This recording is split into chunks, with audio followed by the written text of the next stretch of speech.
Welcome to Luthiers and Legacy Show, a podcast created especially for fine violin makers and luthiers obsessed with creating top quality instruments for their musicians.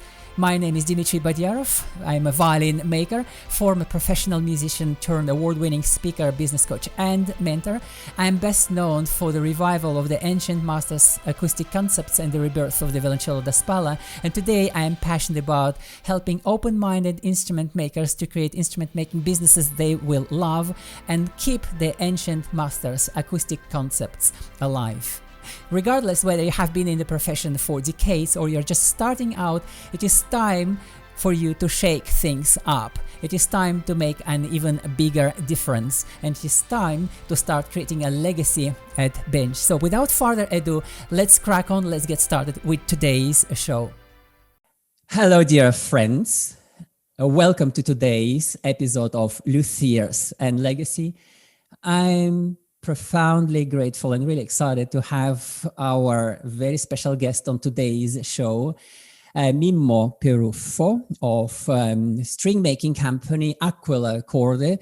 So the string making company is a worldwide known among musicians playing all sorts of instruments, and in particular in baroque music community, because he is the padre fondatore, the founding director of Aquila Corde, this amazing string-making company. Okay. And on top of this, of course, Mimmo has been a dear friend of mine for at least quarter a century. And when I'm telling this, Mimmo, quarter a century, I feel like we are so young. So very warm welcome, dear Mimmo, to Luthiers and Legacy. Thank you so much for dedicating some of your time to this conversation. Welcome. Okay. You remember, Dima, the very first time you went in a small room and making strings, you were very young with the 3 violins of different age. I remember about you very well in Vicenza town. Of course. But I was in a small room only in those times. That's I think it was 1991, 92. 95, because I didn't come to Europe before 94, so I came to Europe from St. Petersburg. Okay. That was 94, and in 95 was my very first visit to Italy. I reckon that was about the time when we met. You spoke a very good Italian. I was very surprised. Why? I learned in 15 days because I realized that I have a lecture, and I realized that I don't know, I know nothing about Italian. You told me that. Oh my God. This is true. This was one of the craziest episodes in my life. Yeah, when I accepted this lecture upon the condition that I was supposed to deliver it in Italian, and I thought, I have a lot of time. I will learn Italian, but then I procrastinated and I didn't study the language 15 days before the lecture. So, crazy page in my life. But anyway, Mimmo, today it's of course all about your story and your contribution into music, and because you're such an important person in many musicians' lives. So I want to ask you a few questions, of course, about this. And look, where does your passion for string making comes from? Interesting question. I was the man of the street because in the very beginning, I have no idea about strings. When I was young, I had a passion for classical guitar because my grandfather was both carpenter, right? Carpenter. Mm-hmm. Okay, my English is improving step by step. Carpenter and banda conductor. Banda. Okay. And for a huge time, I had till 17 people playing together him. And at a certain time, I saw a lot of time my grandfather playing a guitar with the metal strings. May I ask you if you teach me how to play guitar? Hey, okay. The character of my grandfather was similar to the Italian conductor. The character was very strong, but in 5 years I done a huge improvement. But then I switched to lute. I was in age of 24, 23, and strings to me was just to place in order to pyramid strings, nylon. To me, fishing line or musical string was actually the same. Okay. But I was a chemist. I started to work in a chemical laboratory, analyze water. And I started to make instruments for myself because I had no money to buy the real instrument. Very few mind those time. In those time, the common habit was to repair bicycle, to build things, to make things, because this was so in those time. Not possible to have Amazon, you buy a lute, you buy, okay. This was the very beginning. So I make something like 3-4 guitars and then my first lute. Because I was a chemist, one day I went around Florence in the atelier of the just died luthier Riccardo Blanet in order to buy a few pieces of wood for myself. And that day, it was a meeting with different luthiers, very important luthiers from Cremona, etc. I was the last, very amateur, and they started to discuss about strings. When I realized that the strings were made by gut, I was very surprised. Gut? It's not for sausages. No, it's for strings. What the heck for strings? The gut? Yes, I touched for the first time some experimental strings because the problem was the lute basis. No one was able in those times to solve the problem, the gap that you install strings on almost all the lute setup, set the basis, because a thicker string became duller, don't sound. So it was a mystery, is right. And Riccardo started thinking that maybe there is something of different in all the technology. I mean, the loading of gut. Then, when they realized that I was a chemist, they take me the paper. Please take this job on your back. But I am the last man that knows about the strings. Doesn't matter, man. It is time that you take the responsibility, take this job in behalf of him that is not more in life, and started to study the problem. Well, I spent 10 years. I done 1,000 alpha experiment. I asked everywhere, libraries. And at the end of this very long job, I was able to realize the first setup with the strings. The loaded strings. I remember them so well. Basically, and in this way, after 10 years, I take a meeting with the, come si dice vedova? Widow of Riccardo. I went in this very old houses for middle age, up on the hill with the lute. Mission was accomplished. Mission, okay, this is the lute. I had tears because it is a very hard job. Then I asked, where is the grave of Riccardo? In that way, I went in front of the grave. I showed with the imagination to him, this is the job, Riccardo. But next time, please tell me that this is a very hard job. So I reconsider everything because 10 years of researching was a very longer time. This was the very beginning, but I was involved in the lute-based strings. Yeah. Then happens the rest. Wonderful. So you got into string making, of course, linked to instrument making, so luthiery, guitars and lute. And because you felt there was an issue with bass strings and you felt like you want to solve that issue. And that brought memories because actually, if you remember this, in 1995 or so when we met, those things we discussed was intonation on gut strings, on baroque strings. And here's why. It was the time when I became student, when I still performed professionally baroque violin. I became a student of Sigiswald Keken and a baroque violin student, naturally.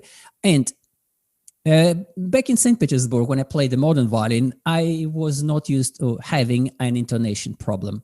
I could have had countless other problems, like counting measures or rhythm or all sorts of things. But intonation was okay. Then I was really surprised that on a baroque violin I was not able to keep in tune, and I felt that cannot be me. That's probably instrument, probably strings, and this is where our discussions and our friendship started, because then we definitely created something really remarkable. Well, you created something really remarkable with God's strings.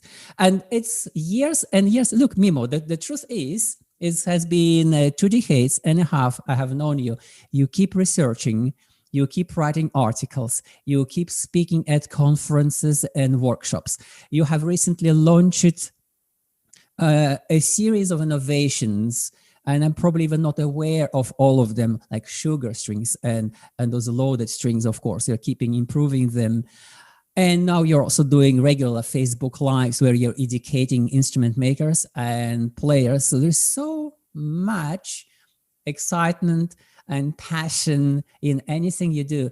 So what keeps you excited about string making all these years and every day?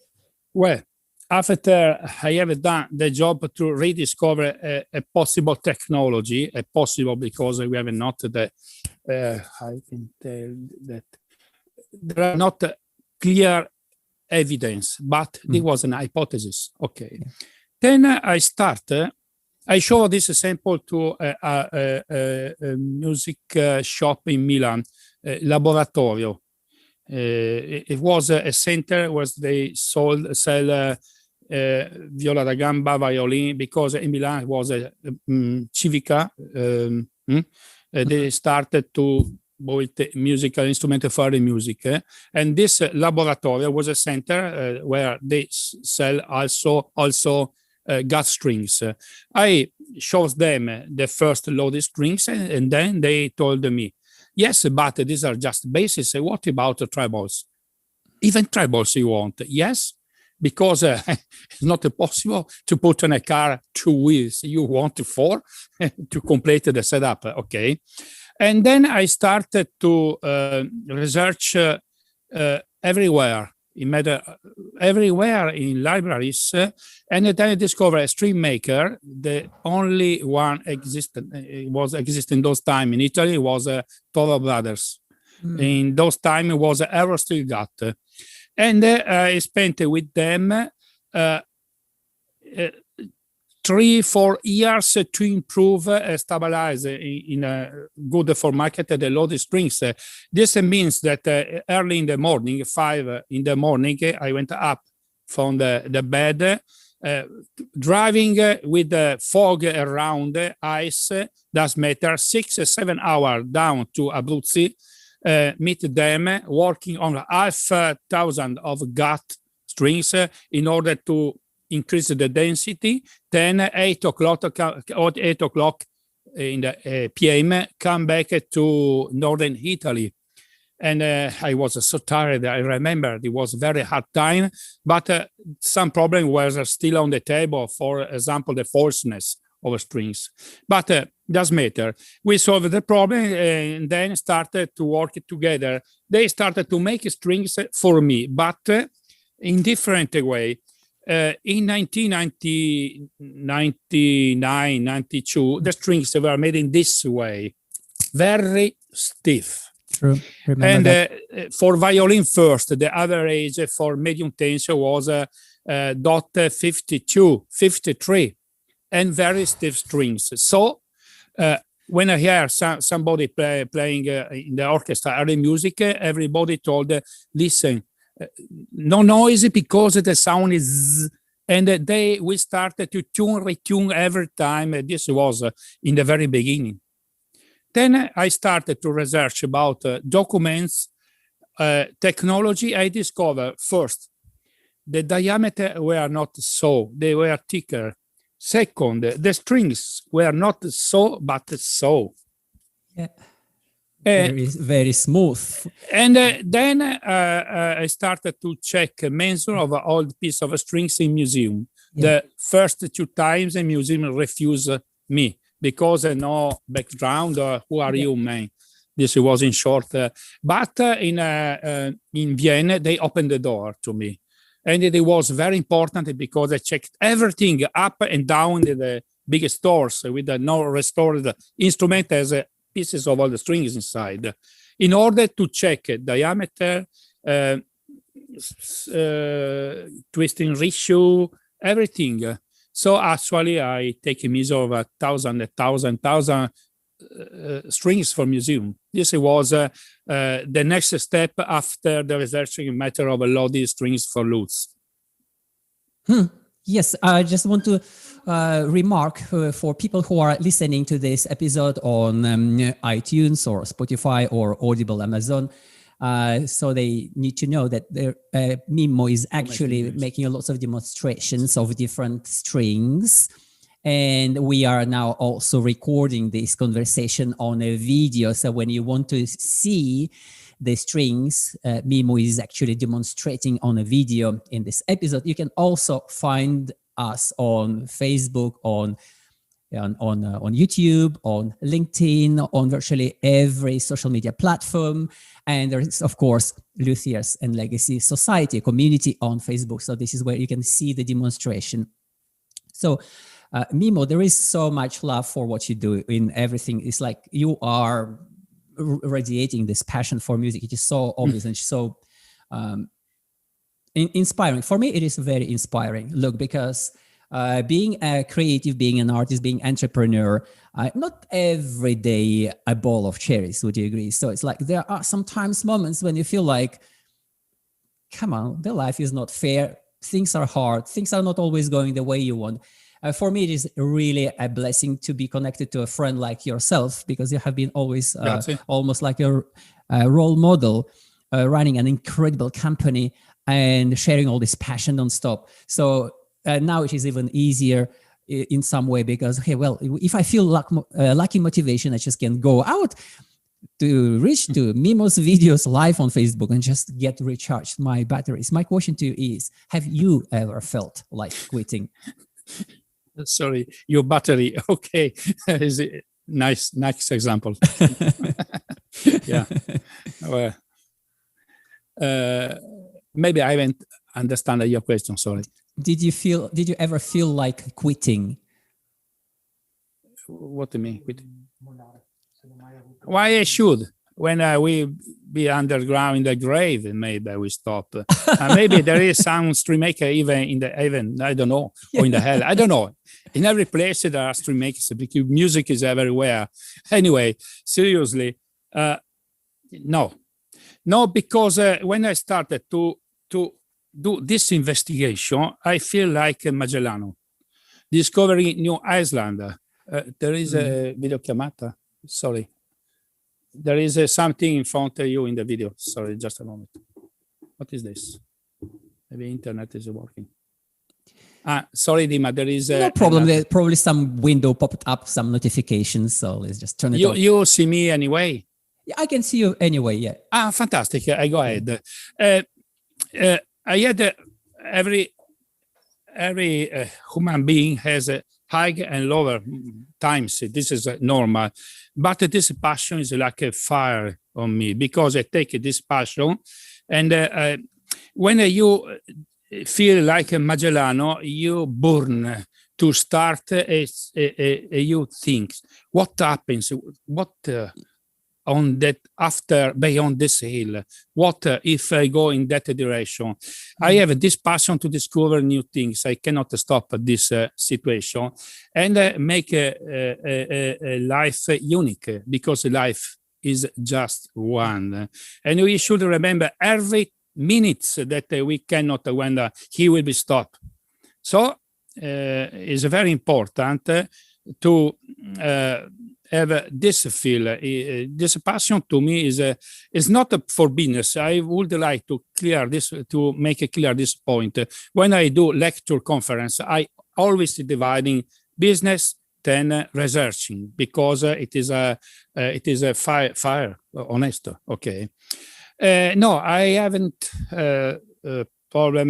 The passion was also up every time up. Yes, with in our company at the San Problem, like made a cow. You will remember when we had the meeting in Brussels, European office to discuss the question. Indeed, yeah. You will remember, but no, the passion is always up. I cannot stop this thing. I don't know why, but this is how I live passions. Fantastic. Well, that's maybe exemplary to lots of people watching this. That's true. Life is just one, and it's just probably makes sense to dedicate your life to the thing you are passionate about, the thing that lights you up. L'epitaffio di Sicilo, non so come si dica in inglese, in the grave of early Roman man, Sicilo, it is written, remember, you are like a star, you deserve to be brilliant every day because life is short, you never know when it will finish. This is my motto. That's beautiful words. And now that you brought the stars into this conversation, I want to share with you something.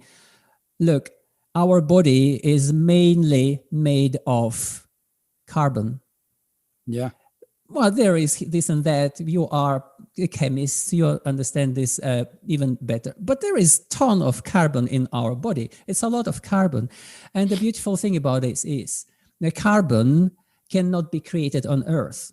Carbon is a result of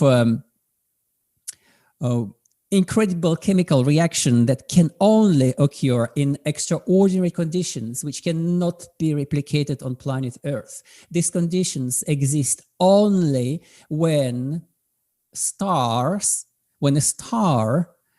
collapses, when a star dies, when there is this big bang, an explosion, and enormous temperature, enormous pressure. It's only then, it's only in that place, carbon can be born. And that means, since the carbon could not have been created on planet Earth, and since our bodies are primarily made of carbon, then each human being is primarily a star. Yeah. I remember this episode when we were fighting in the headquarters of European Union in the government, trying to solve this issue with the gut, because that was a very dangerous downward curve that might mean the end of early music.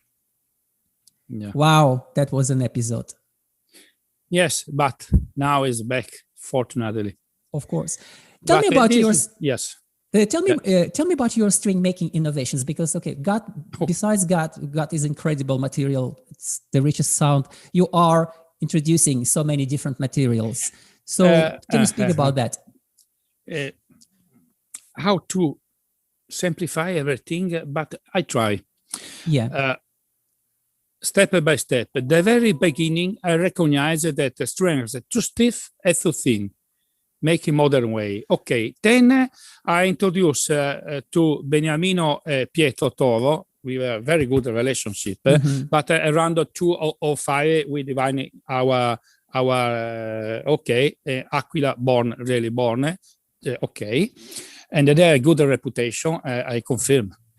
We start to switch from this kind of strings to strings, avoiding hardened soles, avoiding something of a modern chemicals inside, increasing the twisting ratio. So these strings started to become more historical, and I started to increase the gauges.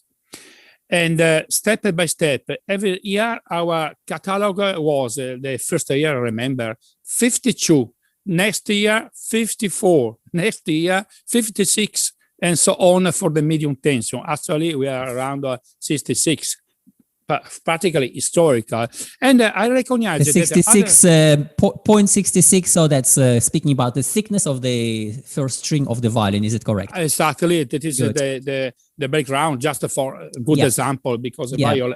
Okay. So speaking about gut strings, first string for violins. Exactly, so, and I recognize it because I started to make articles that other string makers started to imitate this situation. So the general quality of early music strings start to grow.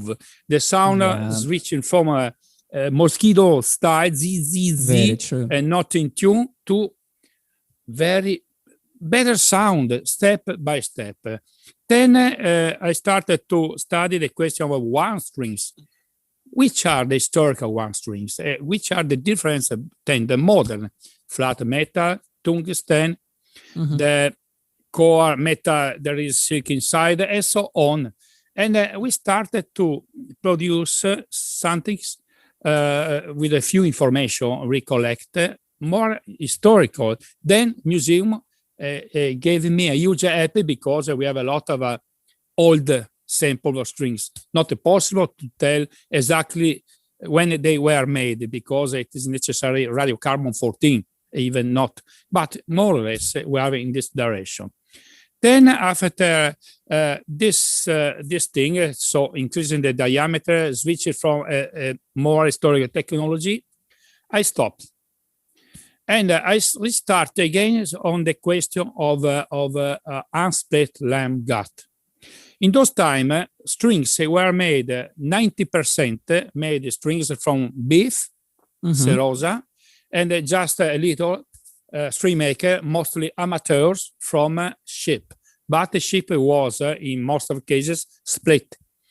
The splitting of a gut was introduced in Northern Europe in order to reach the violin first, because in Italy, lamps were young, so small intestine. It is possible to use a 3-wool gut. Instead, in Germany, in France, Austria, etc., not possible. With the 3-wool guts, the diameter is equivalent to a second of a violin. So they split the gut in two in order to have smaller strings. But I was always asking me, but from the point of view of the sound, mechanical behaviors, is it the same or not? I never had the answer till 2 years ago. Excuse me, Mimmo, and just for the clarity, so that our listeners, yes, of them probably are luthiers and definitely musicians interested in these kind of things. When you're talking about string making technology, gut string making technology, Italy, Germany, you are talking about 17th century, 18th century, or you're talking about now? We should be realistic. The historical information are very few, and we should base our knowledge on real things, not supposition. If there is a supposition, we put in clear, this is my supposition, this is our evidence. For example, in all the 17th century, the information about string making are very few and are not useful in most of the cases. But there is a but. After mid of 18th century, there are a lot of more information that for string maker, professional string maker like me, they told me a lot of things. So it was possible to rebuild the Italian way to make strings. But I will explain later how important is this is discovering for the sake of early music. Is it correct? Yep. My brain is better. The coffee is doing its effect. Okay. Coffee is always a great idea. Oh, absolutely, yes. Yes. In those time, my girlfriend of those time, Daniela Gaidano, take a passion like me. So in two, we went in many museums. Speak a lot during our travel by car because I was scared about flying for a long time. So you imagine 10-hour driving, discussing strings all the time. It's interesting. And she take the passion. Still now, he has the passion. I'm very proud about her for that. And when we went to the museum, we take a huge, a very good organization, very fast. So one string, taking measure weight, another string, and so on. In Rome, we were able to take a measure of 100 half instrument every morning. So fast and accurately we were. And the related strings, pieces of strings. Well, after I can... I have another question because it is hard to collect all the steps Yeah. right now in English, especially. No, this is a fascinating story. Coming back to Daniela, of course, I met her on a number of occasions, and you remember we were actually creating the strings for the violoncello da spalla, the very first set of strings for the spalla built for Sigiswald Keuken. And Daniela happened to be one of my students whom I taught how to build violoncello da spalla, so she's into that as well.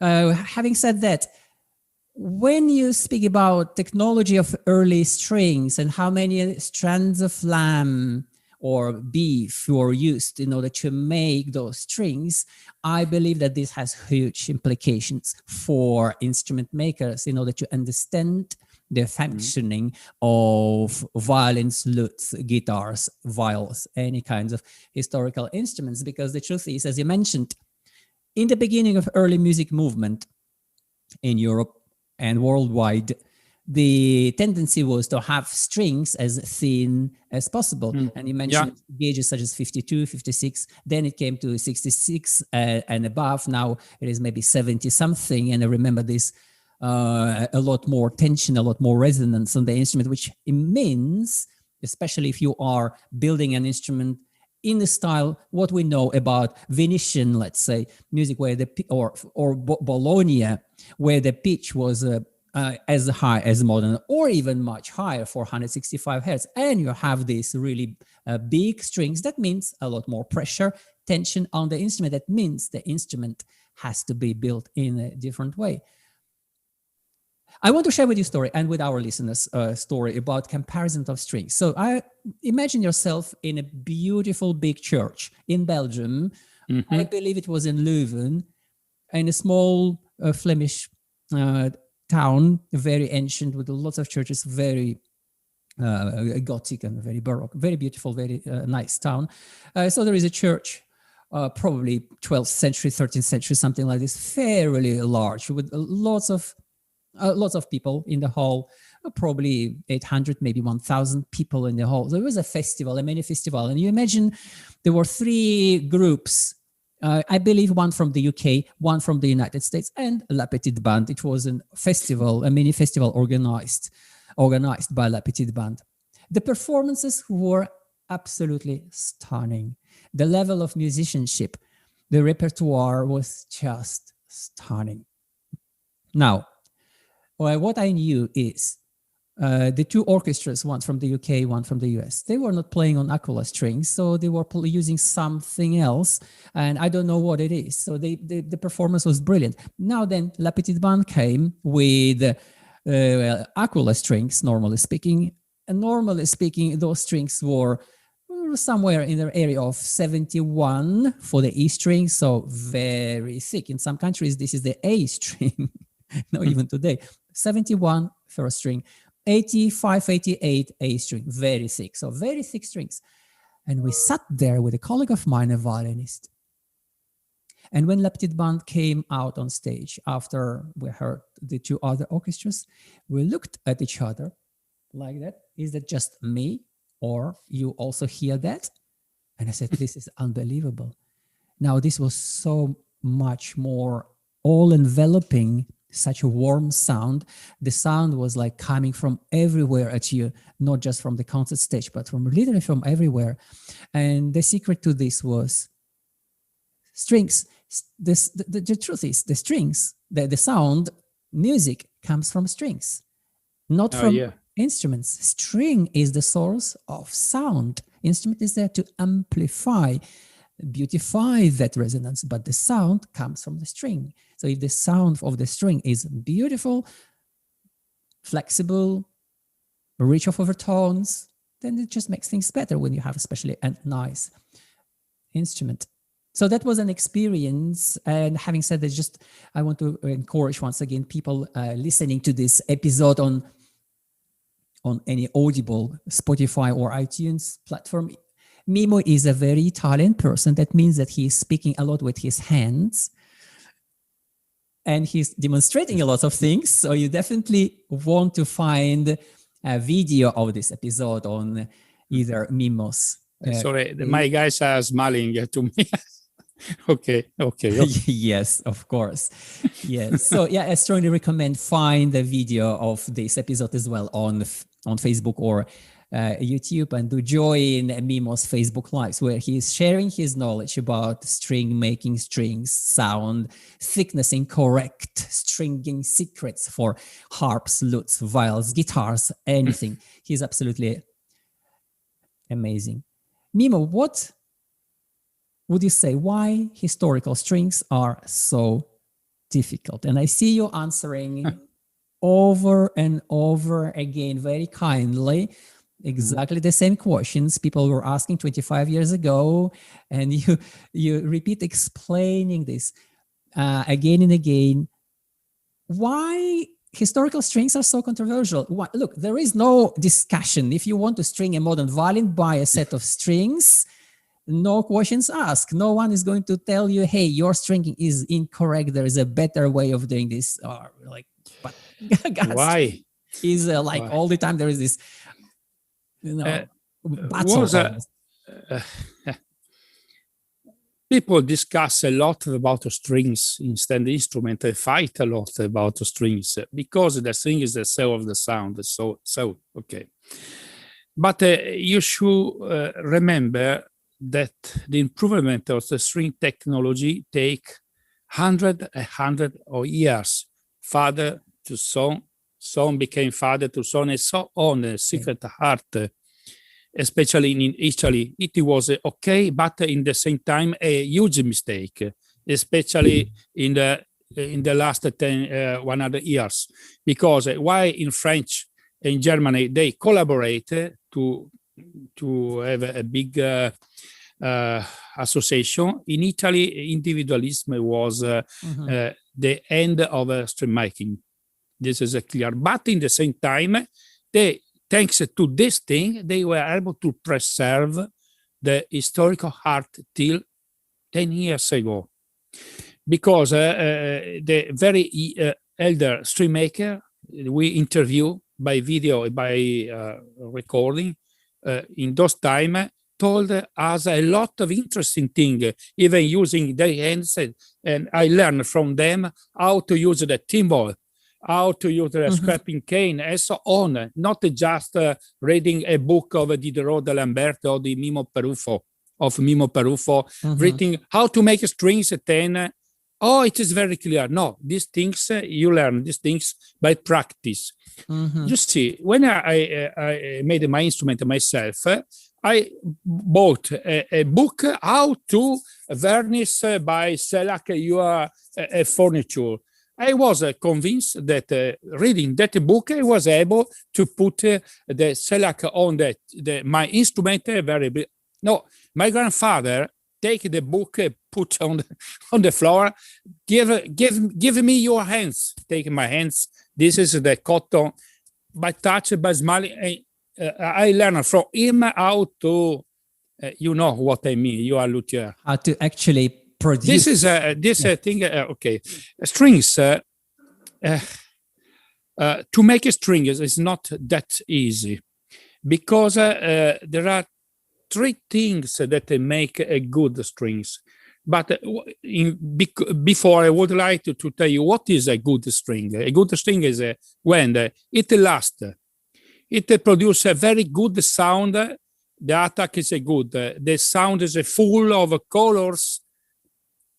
And when it is stable, these are the quality of a good strings. Okay. When you reach these results, this is the quality of a good strings. Okay. But to produce these things, it is necessary. Step one, starting with the right gut, raw gut. It's not easy. Second, the right chemical treatment is very important. The chemical baths is 90% of a result came from the chemical baths that you employ. This is why it was keep a strong secret, because it's not just one. But in modern chemical treatment, there are 12. If you produce harp strings very stiff, is a very complicated technology, because that string are very stiff, but very stronger, and incredible, stronger like fluorocarbon strings. Third, the twisting ratio that they change if you change the position of the string in the instrument. It's not true that you do high twist anyway. No, things are different. So all these things together, you have more or less the good string, but it is necessary to have practice. I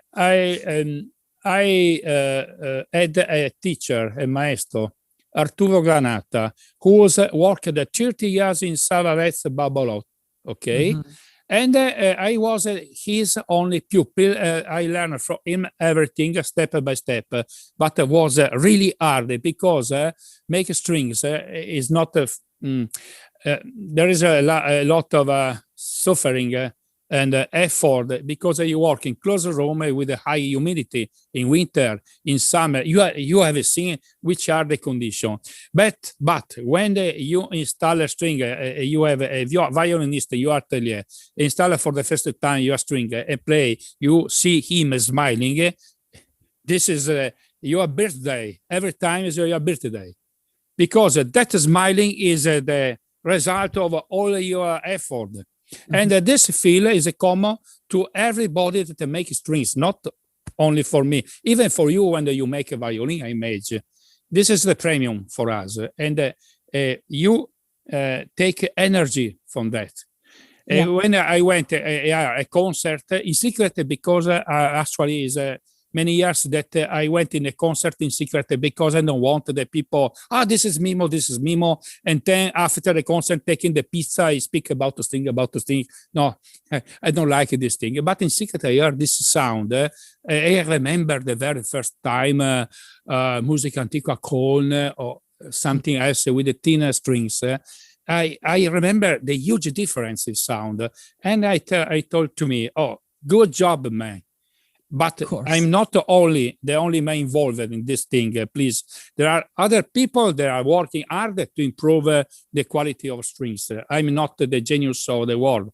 Okay, thanks. Well, you have an amazing string company, string making company with lots of people working there, and of course musicians involved in all of this and improvements. And tell us, Mimmo, what, in your opinion, are the most important things that you probably see musicians getting wrong when it comes to stringing, and what are the 3 most important things they need to know to string their instruments correctly? Well, I'm a little embarrassing because I cannot be expert of everything, but with my limits, I try to suggest 2 or 3 things that I learn over the time.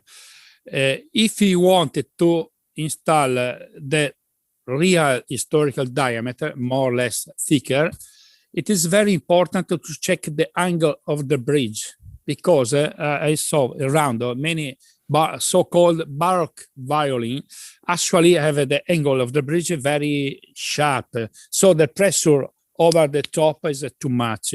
Look into all the paintings and some very old first photos of mid-19th century, and it is possible to recognize that most of the cases, not all the situation, most of the cases the angle is more open, so the pressure is okay. There is a misunderstanding. People think that if the string is very thick, it is harder to play. Not because if we follow Galeazzi's suggestion, first, the string should be as low as possible on the fretboard, avoiding buzzing. Exactly. Instead, today, there are some crazy rules, 5 millimeters, 6. Who is the man that write this Bible of the violin setup? Doesn't exist. Second, the question of the angle. If you switch it to thicker strings, normally they are made very elastic. So don't worry about. We don't have a problem, and they are more stable. I don't know why they are more stable when they are thicker. You should check the angle of the bridge, and the rest I have no other suggestion. And it's very important how to install the strings in the proper way, because I saw a lot of nuts and grove goes, that are not made in the proper way. True. Thomas Mays suggests a lot of things how to do this thing, how to install in the proper way strings, gas strings, is still something not well known around. Very interesting. This string breaking angle over the bridge, as you demonstrated with using your hands, it's very important. And I've discovered using calculations, using algebraic formulas, that a very slight change in the angle, and you can calculate the resulting string pressure using a formula that takes into account sine or cosine of the breaking angle of the string over the bridge. Slightest change produces a huge, slightest change in that angle produces huge difference in string pressure. And I want to share with you a story. Some time ago, my wife, who is a very good baroque violin player, was playing a baroque violin, and experimentally, with the purpose of experiment, I strung it with very thick strings. So I was really curious, having a very low bridge, and the violin was specially built. So I'm not recommending anyone running this experiment on their violin, because if their violin is not built to withstand that kind of pressures, you're most likely going to ruin your violin. So do not do it at home. It's very dangerous. But that particular violin was especially built for 17th century music. So it had very thick top, properly thicknessed, and proper proper bridge height and proper fingerboard projection. So the bridge was very low. If I'm not mistaken, because it's years ago, the bridge height was approximately 20-21 millimeter, that low, instead of 33 millimeters as a modern bridge. Now, this first string on that violin was, drum roll please, 82.82. String, the first, yes. Aquila 0.82. Now, here's the thing. Look, 82 top quality Aquila string, strung at 440 hertz. I believe it was even at a higher pitch. So after maybe 1 day or 2 days of stretch on the violin, it became around 7.76 or 74, 76, which is kind of goes well with historical documents as far as I understand, because again, I'm not an expert in these kind of things. You are the person to go to on these kind of questions. The amazing thing is, this string lasted for months or maybe several months. It was really long because the string is very thick, very strong, because it's very flexible. It had a lot of resonance. And my wife even wanted to play Schubert on this violin. And I was like, you are kidding. This instrument is strung almost like a early Baroque style, and you are playing Schubert on that violin with even playing G string. And she said, well, but I love the sound so much. I don't want to change.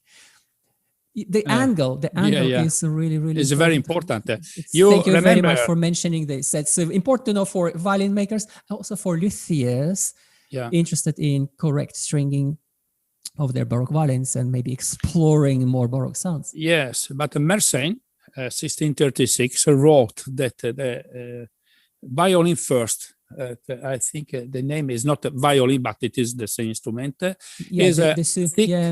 I don't remember exactly the name he played, old French, is thick like a lute forte. Exactly. Well, we have more or less the idea what was a lute forte. Well, but considering that the Mersenne pitch standard was around 380, 385. This is what researchers tell. So we must consider even this thing, but it was thick, more or less like a lute forte. So we have an approximately idea that for sure it was not 52. Yes, so it was nor 65. Okay. So in your opinion, what is it, 65 or more?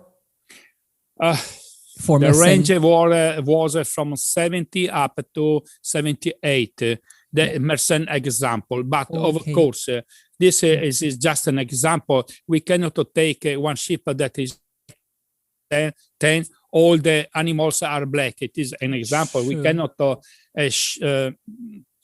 spread this thing on all the situation. And this is a huge problem. When we discover document, we automatically think, oh, this is a historical source, so it is true for everybody. Yeah. It's like nowadays, if I check Dmitry Badiarov violin 70, I cannot tell that everybody uses 70, but we can consider a sort of a Gaussian curve. Inside, we have the range is okay. This is fascinating and very practical information also for both instrument makers and for musicians wanting to explore more exotic, more baroque, more closer to the aesthetic of a composer kind of sounds. And this is one of the things that I'm also teaching to my instrument making students wishing to learn how to design instruments starting from a vibrating string length. I use Aquila strings, by the way, on my designing instruments, an instrument specifically designed to design other instruments. And well, our listeners can find us on Luthiers and Legacy. So this is where this podcast will also be published and learn more about what we do. And definitely I recommend our viewers and listeners to connect with the amazing expert, Mimmo Peruffo. Mimmo, what is your opinion on the general situation in string making industry today? Okay, but may I tell something of interesting before? The question of wool and split gut is very important. Maybe I have not well explained how important is this thing. I was always interested why Italian strings were so important in Europe. Was a sort of fashion? I don't know. Interesting. Well, okay, I know Italian tomatoes are very good, but this no means that which was the secret. When we read French documents of 18th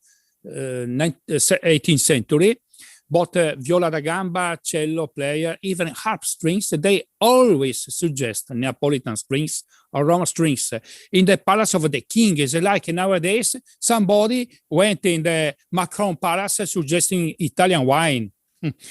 You know, in France, there was a strong production of strings. Why they suggest all the time Italian strings? Why? Very expensive. And the difference were two. The technology step to realize strings, but I verify that more or less it is the same process. The chemicals and the raw gut. I put my attention on the raw gut. In Italy was a tradition to use unsplit lamb gut. And if you sell some string maker in those time try to sold even strings produced by split gut, they went in jail, arrested. So why they were so severe about those that make a fraud, selling mixed wool gut, which is what is there is something back. And I realized this thing when I discovered that the raw material, the ship that produce that raw material for unsplit lamb strings is a very important. The provenance is like a spruce. You cannot use for the top every kind of a spruce. Val di Fiemme, male spruce. There is a special science that select the good spruce. Well, I discovered that exists the good gut to produce the kind of strings. It's not possible to use every kind of gut. This was a huge discovery, but Athanasio Kircher in 1670 wrote about this thing. So Neapolitan string maker make the first string with the gut. The provenance was with the winter foods when they kill the animals. Okay, this was for the first strings. Instead, the other gut, when they kill the animal at the end of summer, was for the second term because it's softer. In short, there's a science back. Then I was able to collect all the information, historical information, the interview done to very old Italian string maker, my knowledge about chemistry. I was able to rebuild up all the steps, historical steps. Then last problem was the potasse, the so-called ranno or liscia or lescivio. the carbonate, potassium carbonate salt that came from plants, which is the secret back. I discovered 2 or 3 sources that gave the concentration, but using historical units of every state, very complicated. When I was able to translate in modern MKS, come si dice unità di misura, kilogram units, in modern units, I discovered that the concentration is almost the same. Wow. So it is true. We start to introduce this way, and I was very surprised with the first samples of strings, to hear that the musical behaviors change drastically. Of course. If I take the same gut and split, I obtain the normal standard sound. But if I use a whole gut, things change drastically. Even the stability, a lot of behaviors, incredible behaviors. I'm still study why whole and split gut is. So I understand why they suggest Italian production, not because it is Italy, a crazy country always, but because the tradition was that. I get it. Wow. Mimmo, well, this is a really fascinating story, and I just cannot thank you enough for your doing all that research, creating these incredible strings. Because look, I never told you about this maybe, but my journey as an instrument maker, from the place where I was starting, from literally nobody, knowing nothing, to today creating instruments for world-class musicians like Sigiswald Koken. I made 6 instruments upon order for Sigiswald, and I often joke about this. I'm telling that, well, Sigiswald ordered 6 instruments for me because the first 5 were not good. But the thing is, I've learned about instrument making so much because of the strings that you were producing and are producing, and these 2 instruments here behind my back. Of course, listeners on Spotify cannot see, but viewers of this video on YouTube can see this. The baroque violin on one side for a client from the United States, and violoncello spalla for a client from Norway. So these 2 instruments are going to be strung with gut strings, with Aquila strings. I'm looking forward. I heard already that Aquila had shipped my order, so I'm really looking forward to getting those strings. And when these 2 instruments are varnished, I'm going to string them with brand new Aquila strings. Definitely will produce videos, demonstration videos, as I usually do. So your clients, your customers also can see and hear the sound of Aquila strings. Thank you. Mimmo, what do you want to be remembered for? What I mean by this, look, we are not on this planet Earth for ever, no. So there will be a moment when we'll reincarnate into a dog or a cat, or I don't know what, So what do you want to be remembered for? What your legacy would be as an incredible human and an incredible master of musical strings? Just one thing. If you want to discover something, you must put your ship on the sea and travel, suffer, discover, spend money. It's not possible that you learn everything by internet. It is a round circular culture. What I'm saying around is very few people in the past went to the museum directly by person in the place, checking. Many read articles, my articles or other articles, thinks to have the culture in your hands. No, there is not discovering. If you don't go by sea to discover New Iceland, you are looking the Iceland discovered by others. It's not wise. So it's okay to check the documents, everything in internet, but please remember to take on your back the energy and the effort. So you will suffer a lot when you travel, spend the money. In museum told you, sorry, we must close, but it is very important that the people start again to do researching in the place. Second thing, to verify yourself all the other right, because we are never sure that what the other right are right. My teacher teacher Orlando Cristoforetti told me one lesson.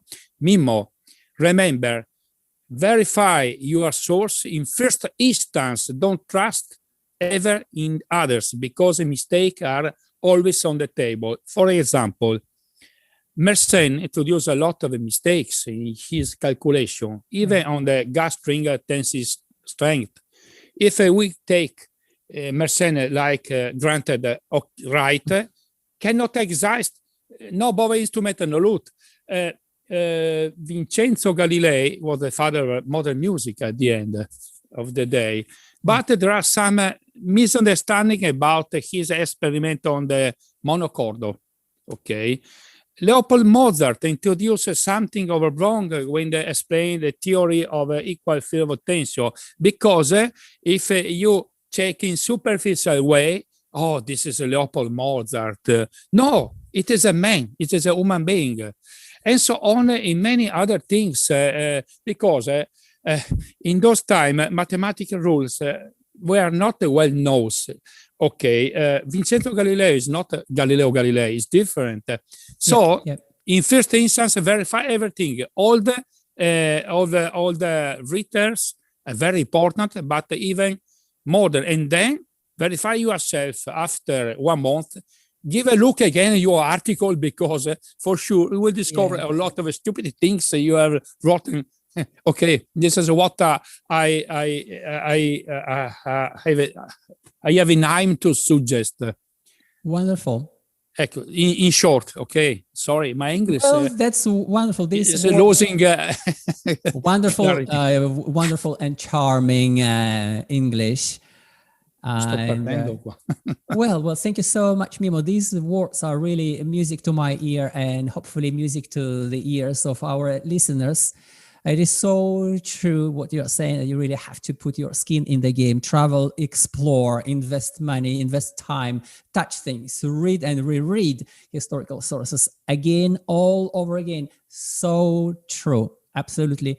So true. And I cannot thank you, Mimmo, my dear friend, enough for your passion, your contribution, because look, you made my life freaking amazing, because without your strings, I wouldn't have learned what I could have learned about instrument making. So profound thanks to you. One last question, Mimmo. Yeah. Our viewers, our listeners, what do they need to know about how to get connected with you, how to find out more about your strings, your research, your experimentation, your guidance to musicians and luthiers? Where do they have to go? Well, actually, I'm following the Amazon owner. No, come si chiama quel cinese che ha fondato?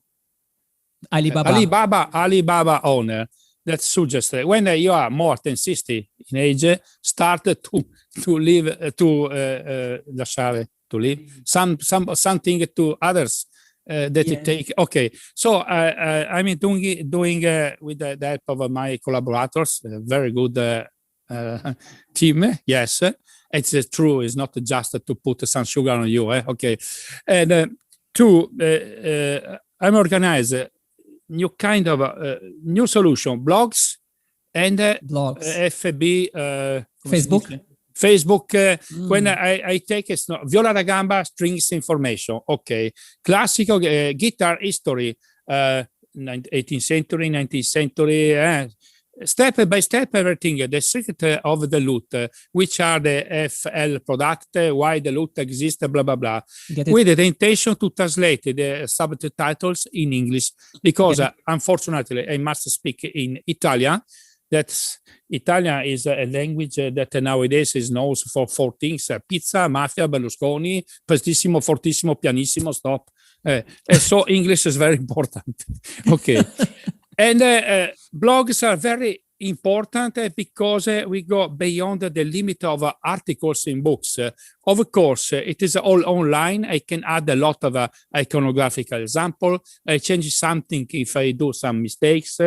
Upgrade every time is fantastic. So people can find you on aquila.com. Is that the blog address? Absolutely, yes. I'm doing something on virtualizing next 2 weeks again, I have something in matter of harp strings that it is very complicated. But we must start because there are some fields never rimpiti, come si dice? Never filled, never discussed. Upper players knows nothing about the strings. It's not possible. And I have seen your posting on that subject matter on Facebook recently. Yes.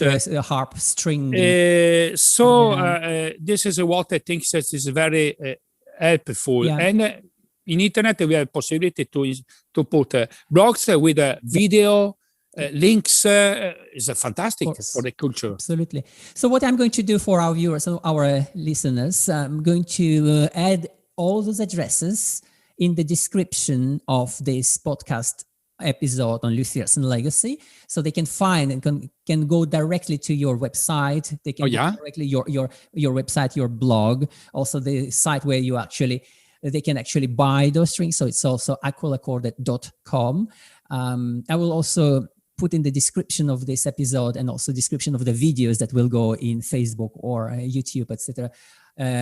A link to your Facebook profile, a professional page where you are hosting those regular Facebook live broadcasts to help musicians and instrument makers and answer their questions about stringing their instruments. So that's what we are going to do.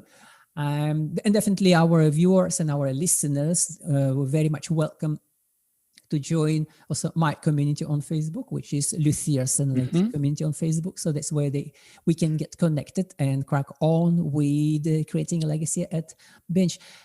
Mimmo, thank you so much for your wisdom, your passion, your warmth, your amazing conversation today. Thank you so much. Okay, I take my bicycle now to take a stop. A very good idea. Okay, grazie mille, Dima. I have the feeling, thanks to you, I've done something really useful today. I remember. Came back to Italy when we have a time the pandemic goes away. We do this. I would like to see you again.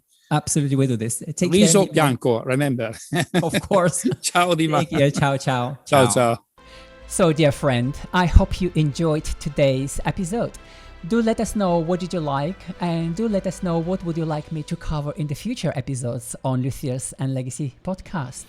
And here is one more thing. Write a review on any one of the episodes and post it on social with the tag Dmitry Badiarov so that I can find your review in order to win a free 15-minute consultation call. We will get on the call and discuss your instrument making business and see what you could potentially change to take your instrument making business to yet another level. All you have to do is write a review, post it on social with the tag Dmitry Badiarov in your review. And for today's episode, that is all. I wish you massive success in your career. Let's do it together. Let's change things. Let's shake things up and let's build a legacy at Bench. See you in the next show.